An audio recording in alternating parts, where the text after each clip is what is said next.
دریافت فرمایا ہے کہ گھر کے صحن میں قبریں آ گئی ہیں جن کو چاروں طرف سے دیوار لگا کر اوپر کانکریٹ ڈال دی گئی ہے، لیکن سوال یہ اٹھتا ہے کہ وہ قبروں میں یعنی صحن میں قبریں آ جائیں، وہ زمین ہے کس کی؟ اگر وہ زمین وقف ہے، کسی نے قبرستان کے لیے دے دی تھی، تو وہاں ذاتی گھر بنانا ہی جائز نہیں ہے۔ وہ ساری زمین مردوں کی ہے اور وفات شدہ لوگوں کو وہاں دفن کیا جائے گا۔ کسی کو کوئی حق حاصل نہیں ہے کہ اس زمین پہ گھر بنا لے۔ صرف اتنا زیادہ سے زیادہ کیا جا سکتا ہے کہ اس پلاٹ کے قبرستان کے کسی کونے پہ ایک ایسا گھر بنا دیا جائے جو نگرانی کرنے والے آدمی کی ضروریات کو پورا کر سکے، اور بس، اور وہ آدمی خود اسی قبرستان کا حصہ بن جائے یا دنیا میں کسی قبرستان کا، تو گھر خالی ہو جائے گا، پھر کسی اور آدمی کو دے دیا جائے۔ اس کے علاوہ درست نہیں ہے۔ تو گھر کے بیچ میں قبریں کیسے آ گئیں؟ یہ تحریر فرماتے ہیں کہ 25-30 سال پرانی اپنی ہی رشتہ داروں کی قبریں ہیں، تو اس موقع پہ گھر بنانے کی کوئی تک سمجھ میں نہیں آتی۔ اس لیے یہ تو اگر وقف کی زمین ہے نا تو اس کو چھوڑ دینا چاہیے۔ یہ وقف کا مال جو ہے نا، وقف کی زمین، یہ جو لوگ پیسے مسجد کو دے دیتے ہیں، جو پیسے لوگ مدرسے کو دے دیتے ہیں، یہ اللہ کا مال ہے، اور اس کو گڑبڑ کرنا آگ کھانا ہے۔ یہ جہنم کی آگ ہے، بہت زیادہ بچنا چاہیے۔ اللہ کا مال ہے، اللہ نے اپنے جن بندوں کے لیے اس کو روا رکھا ہے، ان بندوں تک یہ پہنچنا چاہیے۔ ہمارے اکابر جو تھے رحمہ اللہ، یہ ان کا کیا ذکر کرنا ہے۔ سیدنا ابوبکر رضی اللہ عنہ نے وفات سے پہلے فرمایا کہ بیٹی فلاں پلاٹ بیچ کر یہ سارے پیسے بیت المال میں داخل کر دینا۔ میں نے تم لوگوں کے بیت المال سے اتنی سال کی مدت میں اتنے روپے لیے ہیں، اور میرا نہیں جی چاہتا کہ میں اللہ سے اس حال میں ملوں کہ میں نے تمہارا پیسہ لیا۔ اس لیے ہمیشہ جو چیزیں، پیسے، مدرسہ، اللہ کا جو مال ہے نا، ڈائریکٹ اس میں کبھی بھی دخل نہیں دینا چاہیے۔ اس کے ریزلٹس بہت برے لگتے ہیں۔ یہ آگ کھا رہا ہے نا، تو لگ جائے گا پتہ جب اس کے نتائج سامنے آئیں۔ بامر مجبوری، واش روم میں جائیں جب اذانیں شروع ہو جائیں تو کیا کرنا چاہیے تاکہ گناہ گار نہ ہو؟ کوئی گناہ گار نہیں ہوتا بھیا۔ جب ایک طبعی تقاضا ہے انسان کو واش روم میں جانا ہے، تو اس میں اذان کا کیا ہے؟ نہ شریعت کو اس طرح کے مسائل میں الجھایا کرے، جائے وضو کرے اور نماز پڑھے۔ اگر کوئی آدمی ادب اور احترام کرتا ہے، وہ اس کا اپنا ذاتی مسئلہ ہے، اللہ اسے اجر دے گا، لیکن یہ تھوڑا ہی ہے کہ قاعدہ کلیہ اور قانون بنا دیں۔ ایک صاحب نے تحریر فرمایا ہے کہ ایک صاحب نے تقریر میں کہا کہ دنیا میں آدم علیہ السلام ہی کی جنت تھی، اور جنت اور جہنم ابھی تک وجود میں نہیں آئیں، اور قرآن کی جن آیات سے ثابت ہوتا ہے وہ عربی زبان کا ایک اسلوب ہے۔ سبحان اللہ، یہ عربی زبان کے اسلوب جو تھے یہ خالص عرب، صاحب روح المعانی، امام منصور ماتریدی، قرطبی، تاج العروس، لسان العرب، یہ خالص عرب قبیلوں سے تعلق رکھتے تھے، وہ اس اسلوب کو سمجھ نہ پائے بیچارے، اور آپ اجمیوں کو سمجھ میں آنے لگے۔ سیدھی دو ٹوک بات کہو یار۔ ہم اہل السنہ کا مسلک یہ ہے کہ جنت اور جہنم وجود پا چکی۔ اللہ نے جنت میں جن کو بھیجنا تھا، بعض مواقع ایسے ہیں جس میں اس نے جنت کو بھی بھیج دیا۔ جہنم میں جنہیں بھیجنا تھا، اللہ نے بعض مواقع پہ جہنم میں بھیج دیا۔ اب کیا تک بنتی ہے ایسی باتوں کی کہ جنت اور جہنم نہیں ہے اور آئیں گی وجود میں؟ یہ معتزلہ جو گمراہ تھے ان کا عقیدہ ہے۔ علم کلام پڑھنا چاہیے۔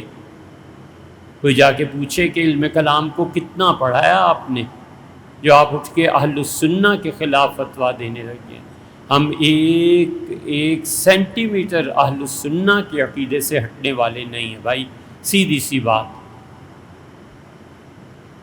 ہمارا عقیدہ صحابہ کرام رضی اللہ عنہ سے متصل ہے، جو رسول اللہ صلی اللہ علیہ وسلم عقیدہ اللہ نے انہیں دیا تھا، اللہ کا بھی وہی عقیدہ ہے جو حضور صلی اللہ علیہ وسلم کا عقیدہ تھا۔ نبی کریم صلی اللہ علیہ وسلم مانتے تھے کہ خدا کے آخری رسول ہیں، مثلا اللہ بھی یہی کہتا ہے کہ آپ آخری رسول ہیں۔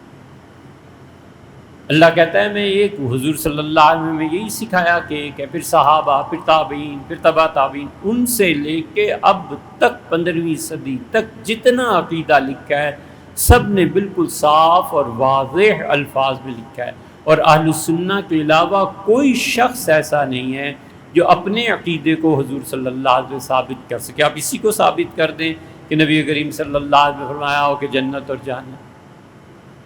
آپ اصل جہاں سے گمراہی لانا چاہتے ہیں نا، آپ یہ کہنا چاہتے ہیں کہ حضور اقدس صلی اللہ علیہ وسلم کو معراج ہوئی نہیں تھی، وہ تو خواب تھا، کیونکہ زد جا کے پڑے گی نا معراج کی حدیثوں پہ، اور حدیثوں کا انکار تو کرنا ہے لیکن ٹرکس یوز کرنی۔ حضور اقدس صلی اللہ علیہ وسلم جس جنت میں گئے تھے اور آپ نے صحابہ رضی اللہ عنہ کے گھر اور یہ چیزیں دیکھی، وہ کہاں ہے جنت؟ جس جہنم کو آپ نے ملاحظہ فرمایا تھا اور اس میں فرمایا تھا یہ ہے اور یہ ہے اور یہ عورتیں اور یہ جہنم میں اور یہ سزائیں، وہ کہاں ہے؟ ابھی پیدا ہوگی۔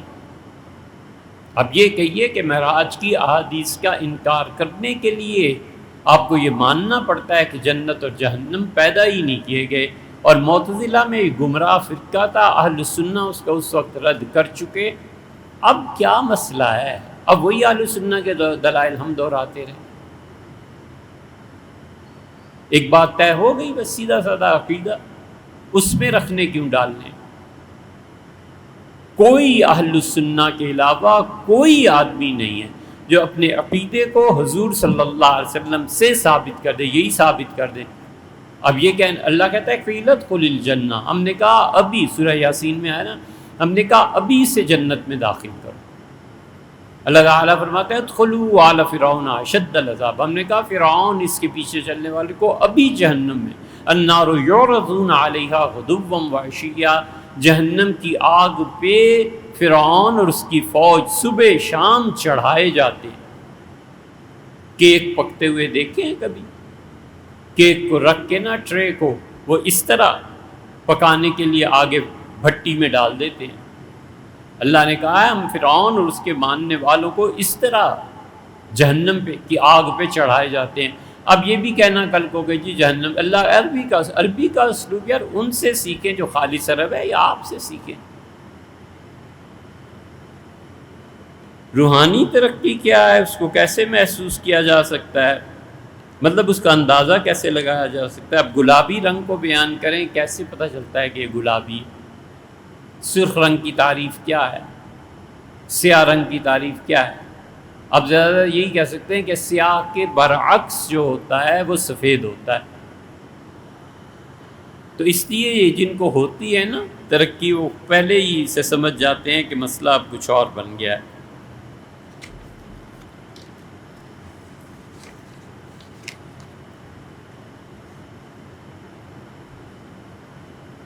ارشاد فرمایا ہے یہ ہے نا مسئلے جو پوچھنے کے، اگر امام صاحب رکوع اور یا سجدہ کرے اور مقتدی رکوع یا سجدے میں شامل ہونے میں اتنی تاخیر کر دے کہ امام صاحب رکوع یا سجدے سے واپس ہو جائیں تو کیا حکم ہوگا؟ مقتدی کو کیا کرنا پڑے گا؟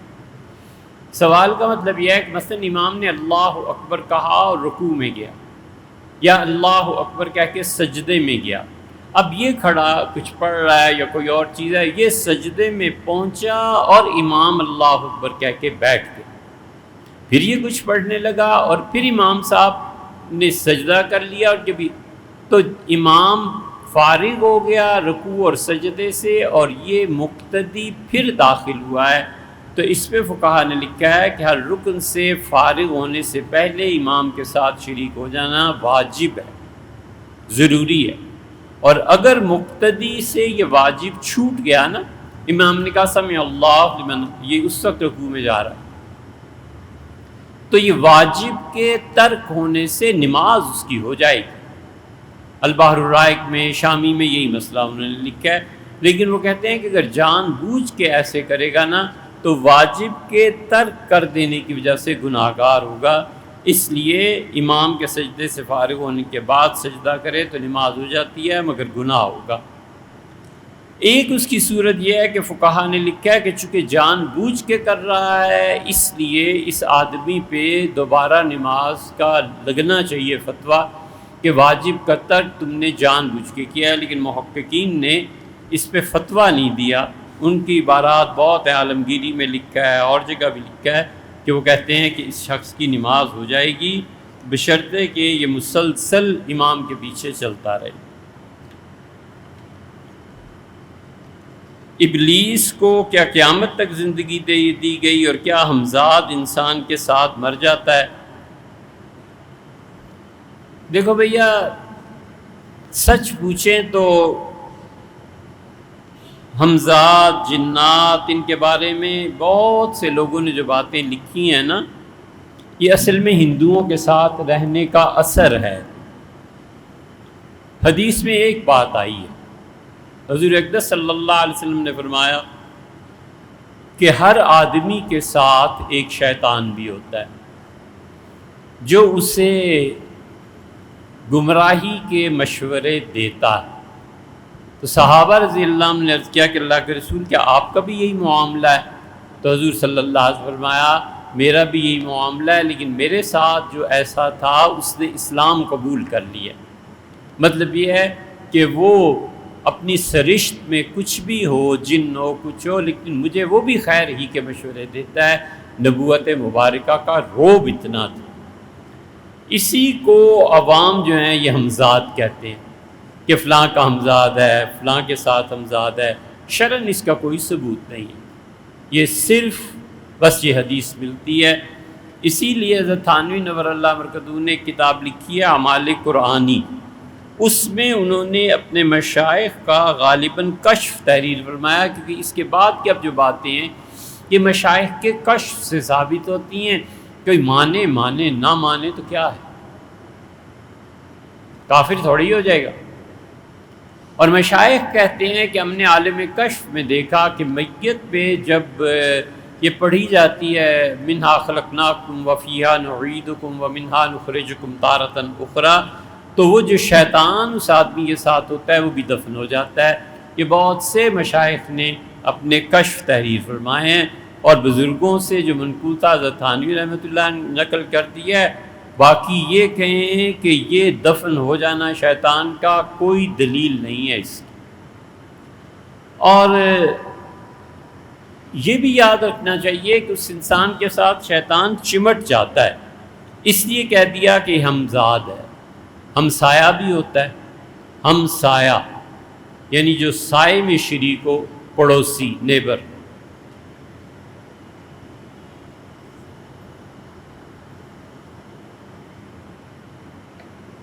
ایک عدد ہمزلف بھی ہوتا ہے، جب سر منڈا دے تو وہ بھی نہیں رہتا۔ تو اس لیے ہمسایہ، ہمزاد، ہمزلف مطلب بہت قربت کے ساتھ تو وہ پیدا ہوتا ہے، لیکن یہ کہ صرف اس کے انسانوں سے شراکت کی وجہ سے ہمزاد کہہ دیتے ہیں، یہ نہیں ہے کہ وہ انسانوں کے ساتھ ہی پیدا ہو جاتا ہے اور مسلط ہو جاتا ہے۔ جیسے حضور اقدس صلی اللہ علیہ وسلم فرمایا رمضان میں شیاطین قید کر دیے جاتے ہیں تو وہ اس کے ساتھ قید کر دیا جاتا ہے۔ اللہ تعالیٰ نے ایک اور جگہ بھی فرمایا قرآن کریم میں فَهُوَ لَهُ قَرِينٌ، وہ تمہارا دوست بن جاتا ہے۔ وَمَنْ أَعْرَضَ عَنْ ذِكْرِي، اور جو میری یاد سے منہ پھیر لے گا فَإِنَّ لَهُ مَعِيشَةً ضَنْكَ، ہم اس کی زندگی تنگ کر دیں گے۔ وَنُحْشِرُ لَهُ يَوْمَ الْقِيَامَةِ عَامًا، اور قیامت کے دن وہ آدمی اندھا اٹھایا جائے گا۔ رَبِّ لِمَ حَشَرْتَنِي أَعْمَىٰ وَقَدْ كُنْتُ بَصِيرًا، وہ کہے گا اللہ میری نور بصیرت کیوں چھین لیا گیا، نور بصارت، اللہ میں تو دیکھنے والا تھا۔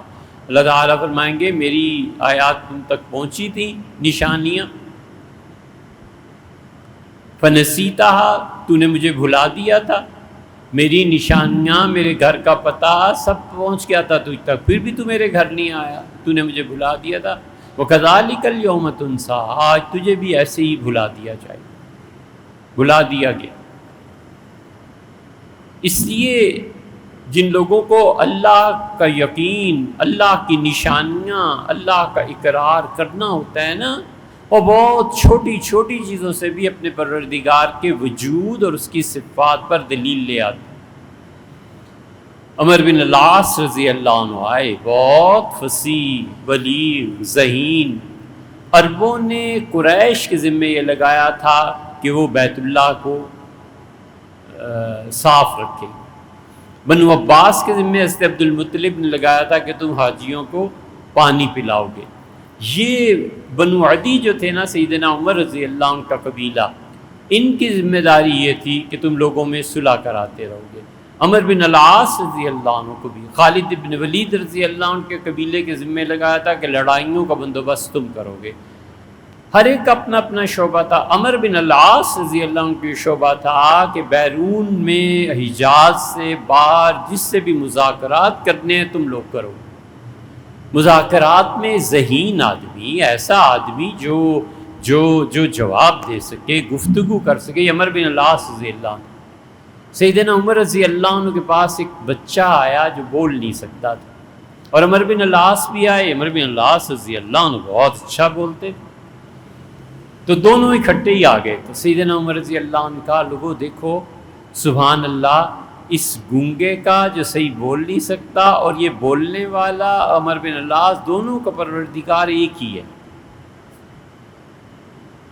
اللہ کے ہونے پہ کتنی باریک بینی سے سوچا اور کہا سبحان اللہ، دونوں کا خالق ایک ہی۔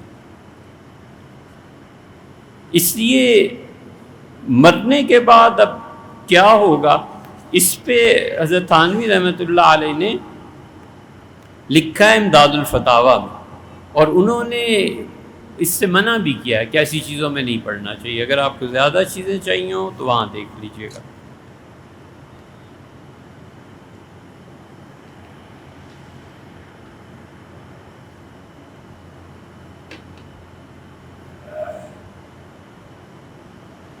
شادی کے لیے استخارہ مناسب نہیں، یہ ہم نے نہیں کہا۔ ہم نے یہ کہا ہے کہ استخارہ کرے اور خوابوں پہ اعتماد نہ کرے، عقل سے کام لے۔ استخارہ برکت کی دعا ہے، اللہ چاہے تو قبول فرما لے، نہ چاہے تو نہ سی۔ اٹلی کی ایک یونیورسٹی میں سول انجینئرنگ کر رہا ہوں، اور جمعہ کو بھی کلاس ہوتی ہے، اور مسجد ہماری رہائش سے تقریباً 30 کلومیٹر دور ہے۔ آپ کی اپنی بستی میں اگر کوئی ایسا انتظام نہیں ہے، یا مسلمان نہیں ہے، یا کوئی مسجد نہیں ہے، تو آپ ظہر پڑھا کیجئے۔ 30 کلومیٹر تک جمعہ پڑھنے کے لیے جانا اور آنا، شریعت نے کسی کو اس کی زحمت نہیں دی۔ آپ اپنے قرب و جوار میں دیکھیے، کوئی جگہ ہے تو جمعہ پڑھیں، نہیں ہے تو بس ظہر پڑھ لیا کیجیے۔ بدائے میں طہطاوی کا حاشیہ جو ہے، اس میں انہوں نے سب نے لکھا ہے یہ مسئلہ جو آپ سے عرض کیا گیا۔ حدیث قصہ کے متعلق آپ نے ارشاد فرمایا ہے کہ حدیث قصہ کیا ہے۔ حدیث قصہ جو ہے، قصہ عربی زبان میں کہتے ہیں چادر کو۔ حضرت رسالت مآب صلی اللہ علیہ وسلم نے چادر اوڑھی ہوئی تھی۔ یہ ہمارے ہاں صحیح مسلم کی روایت میں آتا ہے۔ بہت سے ہمارے اب بچے جو ہیں نا، رد شیعت میں اس کا انکار کرنے لگے ہیں۔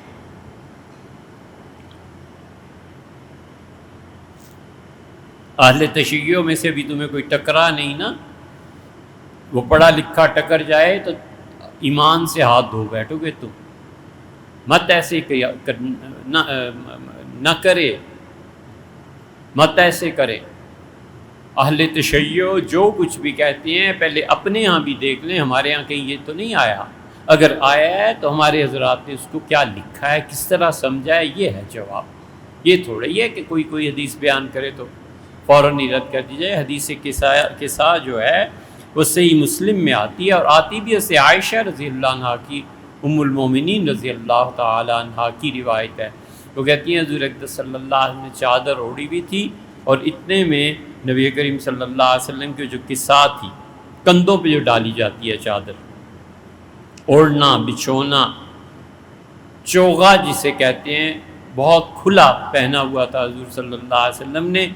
اور آپ تشریف فرماتے ام المومنین حضرت ام سلمہ رضی اللہ عنہ کے گھر، تو آیا یہ ہے کہ قالت عائشہ، ام المومنین عائشہ رضی اللہ عنہ نے کہا کہ خرج النبی صلی اللہ علیہ وسلم، حضور صلی اللہ علیہ وسلم ایک دن صبح کے وقت تشریف لائے، اور نبی کریم صلی اللہ علیہ وسلم نے بہت خوبصورت چادر پہنی ہوئی تھی جس پہ کڑھائی بھی ہوئی تھی، من شعر اسود، اور سیاہ رنگ کی وہ چادر تھی۔ فجاء الحسن ابن علی، سیدنا حسن رضی اللہ عنہ حاضر ہوئے تو آپ نے انہیں اپنی چادر میں چھپا لیا، بچے تھے نا۔ پھر حسین رضی اللہ عنہ آئے، فدخل معه، آپ نے حسین رضی اللہ عنہ کو بھی اپنی چادر میں جگہ دے دی۔ پھر صاحبزادی صاحبہ رضی اللہ عنہ آئی ہیں، حضور صلی اللہ علیہ وسلم اپنی بیٹی کو بھی چادر اڑا دی۔ پھر سیدنا علی رضی اللہ عنہ آئے ہیں، انہیں بھی اپنی چادر ہی میں لپیٹ لیا۔ یہ 4 آدمی حضور اقدس صلی اللہ علیہ وسلم نے بڑے گھیر والی اس چادر میں ان سب کو اڑا دی، اور آپ نے ارشاد فرمایا کہ انما یرید اللہ لیذھب عنکم الرجس، اور یقیناً اللہ تعالیٰ نے ارادہ فرمایا ہے کہ تم سے گناہوں کی گندگی کو دور کر دے۔ اہل بیت، تم جو حضور صلی اللہ علیہ وسلم کے خاندان سے ہو، وَیطہرکم تطہیرا، اور اللہ تمہیں بالکل پاک کر دے۔ تو حضور صلی اللہ علیہ وسلم نے ان کو اہل بیت فرمایا۔ یہ حدیث مسلم میں نہیں، ہماری بہت سی کتابوں میں آتی ہے، اس لیے اگر اہل تشیع اس کو کہتے ہیں تو بالکل اس کا انکار نہیں کرنا چاہیے۔ امام احمد ابن حنبل رحمۃ اللہ اس کو لائے ہیں، رازی تو خیر ہیں ہی ہیں، امام نسائی رحمۃ اللہ، محدثین کی بات کرو تو امام نسائی رحمۃ اللہ علیہ ہیں، بہقی نے سنن کبریٰ میں بھی یہ روایت نقل کی ہے۔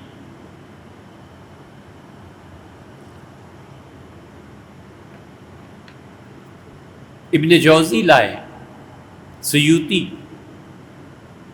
اہل سنہ کے بڑے بڑے ائمہ اپنی کتابوں میں اس چیز کا ذکر کرتے ہیں۔ سلمان فارسی رضی اللہ عنہ کو بھی رسول اللہ صلی اللہ علیہ وسلم تھا منا اہل البیت، یہ بھی ہمارے اہل بیت کرام میں داخل ہے۔ اس لیے رسول اللہ صلی اللہ علیہ وسلم کی اولاد میں ہونا، یہ جو سید ہیں جن کے نسب ثابت ہیں، یہ بہت بڑا فخر ہے۔ یاد رکھو قیامت میں حضور صلی اللہ علیہ وسلم کا نسب لوگوں کو نفع دے گا۔ یہ جو اب نئے نئے اٹھے ہیں نا کہ کوئی حسب نسب کام نہیں آئے گا، اللہ نے یہ کہا، اللہ نے یہ کہا، تو یہ جو تم سے پہلے گزرے ہیں نا 1500 سال، یہ قرآن حدیث کچھ نہیں پڑھے ہوئے تھے، تمہیں اب پتہ چلا ہے۔ آپ لوگوں کو کیوں امت کی راہ سے آپ لوگوں کو کیوں اہل سنہ کی راہ سے ہٹاتے؟ آپ لوگوں کو کیوں ان چیزوں سے متنفر کرتے ہیں جن چیزوں پر اہل سنہ کا اجماع ہو چکا، امت پوری انہیں مان چکی؟ یار نئے نئے فتنے کیوں پیدا کرتے ہیں؟ کوئی خدا کو جواب نہیں دینا۔ حضور اقدس صلی اللہ علیہ وسلم کا نسب سادات میں سے ہونا نفع دے گا۔ یہ تو سیدوں کو شرم کرنی چاہیے کہ بخاری اور جعفری اور نقوی اور کیا کیا اور کرتوت یہ کیسے کرتے ہیں۔ یہ تو ان کے لیے شرم کا مقام ہے کہ تم حضور صلی اللہ علیہ وسلم کے، اور حتیٰ کہ فقہا نے لکھا ہے کہ نبی کریم صلی اللہ علیہ وسلم کی اولاد اور رسول اللہ صلی اللہ علیہ وسلم کے درمیان جتنی بھی صدیاں آ جائیں کوئی فرق نہیں پڑتا، ان کو بھی نبی کریم صلی اللہ علیہ وسلم کے اولاد کے ہونے کا نفع ملے گا۔ اور پھر انہوں نے ان احادیث اور آیات کو بھی ذکر کیا ہے، وہ کہتے ہیں قرآن سے یہ ثابت ہوتا ہے، یہ ثابت ہوتا ہے، یہ ثابت ہوتا ہے، یہ دونوں چیزیں آپس میں ان کا کمبینیشن کیا ہوگا؟ یہ شامی رحمۃ اللہ علیہ نے رسائل ابن عابدین جو ہیں اس کی 2 جلد کا پہلا رسالہ ان کا یہی ہے۔ اس لیے جو لوگ بھی اس کا انکار کرتے ہیں نا، انہیں چاہیے کہ ان چیزوں کو پڑھیں اور صاف کہیں کہ ہمارے بڑے گمراہ تھے اور ہم لوگوں کو ابھی پتہ چلا ہے کہ کتابوں سے۔ ایک بات ہم سے کسی نے پوچھی تھی،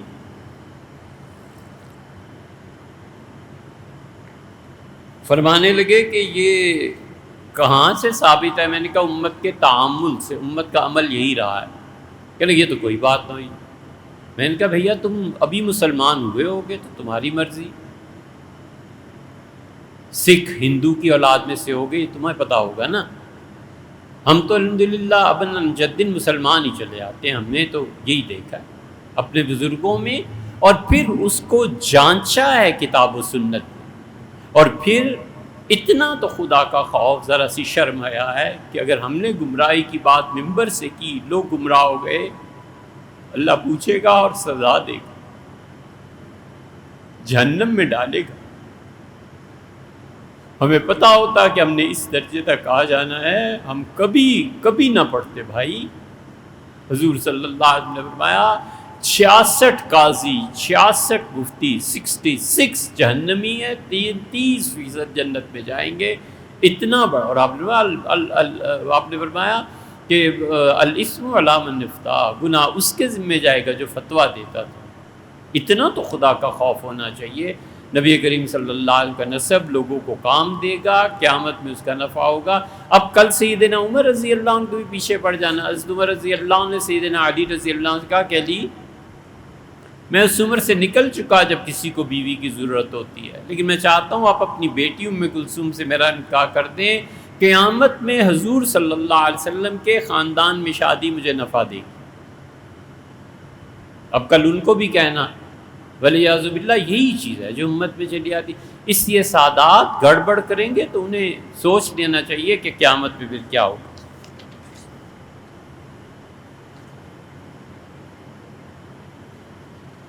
ایسا تعویذ جو کسی صحیح العقیدہ عامل نے لکھا اور اس میں کوئی شرکیہ الفاظ نہ ہو، گلے میں لٹکا ہوا ہو، اور نماز با جماعت یا انفرادی بالکل ہو جائے گی۔ بھئی اس میں کیا بات ہے؟ تعویذ شرک پہ بھی مبنی ہو ولیعذ باللہ تو بھی نماز ہو جائے گی، کیونکہ وہ جو شرک کی نجاست اور گندگی ہے نا، وہ کوئی اور چیز ہے، وہ معنوی ہے۔ اس کے عقیدے میں فرق ہے تو اس عقیدے میں فرق ہوگا اس گمراہی کا، لیکن اس کا نماز سے اس اعتبار سے کوئی تعلق نہیں کہ تعویذ لٹکا لیے تو اب نماز کیوں نہ ہو۔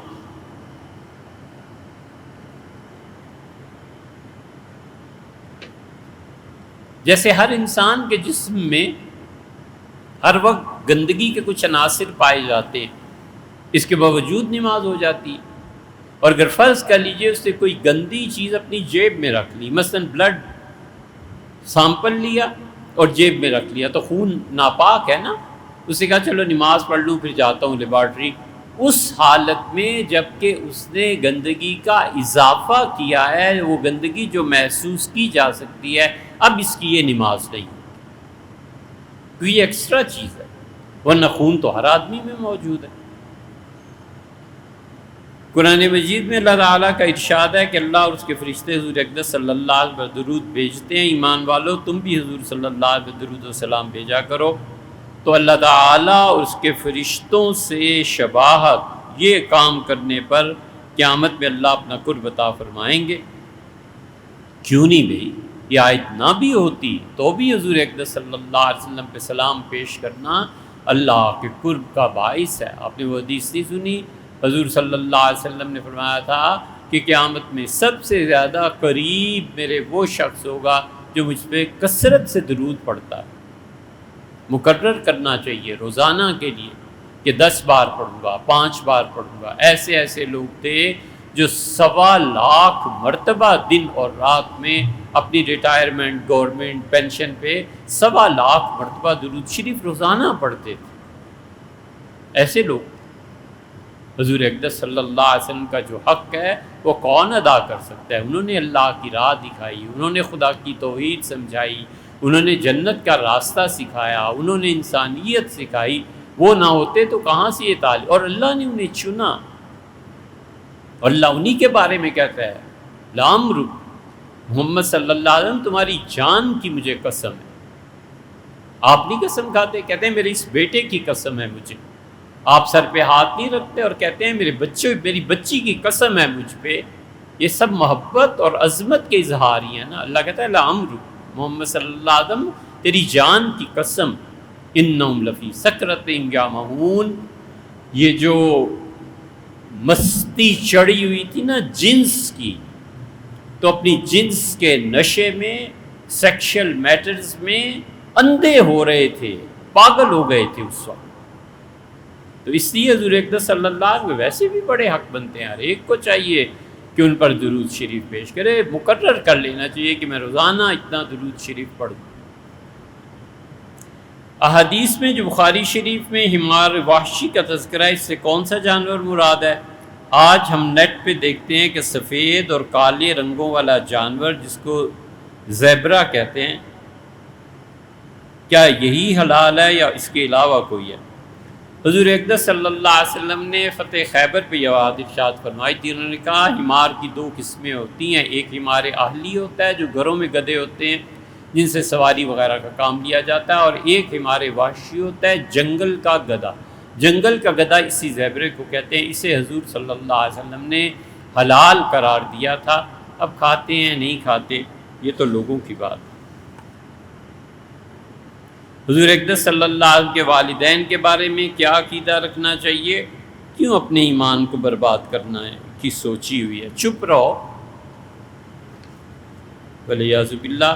اس میں پڑھنا ہی نہیں چاہیے کہ حضور اقدس صلی اللہ علیہ وسلم کے والدین، بہت بری بات، بہت بری بات ہے۔ ہمارے اکابر اس سے سختی سے منع کرتے تھے، وہ کہتے تھے حضور اقدس صلی اللہ علیہ وسلم کے والدین تو پھر کوئی عظمت اور مرتبہ۔ ہمیں اساتذہ کہتے تھے اس لیے ابو طالب کے بارے میں بھی بغیر ضرورت کے کبھی نہ بولنا، ایسے نہ ہو رسول اللہ صلی اللہ علیہ وسلم کے سامنے اعمال پیش کیے جائیں اور پھر تمہارا نام بھی آئے کہ تم حضرت ابو طالب کے متعلق یہ جملے کہتے رہے ہو اور انہیں تکلیف دکھ پہنچے، اور اگر انہیں دکھ پہنچا تو تمہارا ایمان تو گیا، یہ تو قیامت میں پھر پتہ چلے گا نا۔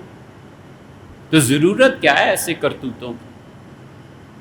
ایک بڑے مفتی صاحب نے اس پہ کتاب لکھی ہے، کیا ثابت کر لیا حضور اقدس صلی اللہ علیہ وسلم کے والدین کے لیے؟ خدا کرے ان تک یہ بات بھی پہنچے۔ ہمارے یہاں وہ کتاب آئی دینے کے لیے، ایک صاحب کبھی لائبریری ہے، ظاہر ہے ہم کبھی کیوں منع کریں گے؟ ہم نے کہا ہم دیکھنا نہیں چاہتے اس کتاب کو یہاں۔ حضور اقدس صلی اللہ علیہ وسلم کے والدین پہ اتنی خراب کتاب لائبریری میں رکھیں، اور کل شفاعت میں رسول اللہ صلی اللہ علیہ وسلم کا سامنا کہیں ہو جائے اور فرمائیں کہ یہ میرے والدین کے متعلق ایسی فضول باتیں، کیا عزت رہے گی، کیا آبرو اور کیا نجات ہو؟ اور کون ہے جو حضور صلی اللہ علیہ وسلم کی شفاعت سے بے نیاز ہو سے قطعاً ایسی چیزوں میں نہ پڑی؟ بالکل اس چیپٹر کو ہمیشہ کے لیے کلوز کرنا چاہیے۔ مولانا شبیر احمد صاحب عثمانی رحمۃ اللہ علیہ نے 10ویں پارے کی تفسیر لکھی ہے نا جہاں، وہاں دیکھنا چاہیے۔